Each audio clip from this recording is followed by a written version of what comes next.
So today I'm going to cook black lentil. It has been soaked overnight. This is 1 cup.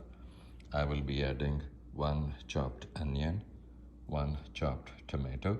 The usual spices, half teaspoon each of the red chili powder, the turmeric powder, coriander powder, cumin powder, and 1 teaspoon of either this Himalayan pink salt or the plain salt. It's your choice. All of this will be put in with 1 tablespoon of ginger garlic paste. I'm also going to put a pinch of cumin seeds. So all the ingredients have been added to the Instapot.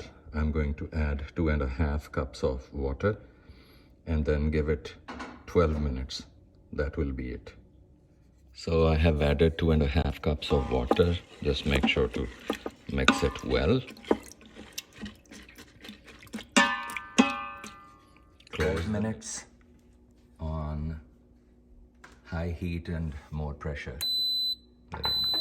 So this is what the final result looks like. I have garnished it with coriander and also some garlic, which was fried in 3 or 4 tablespoons of oil.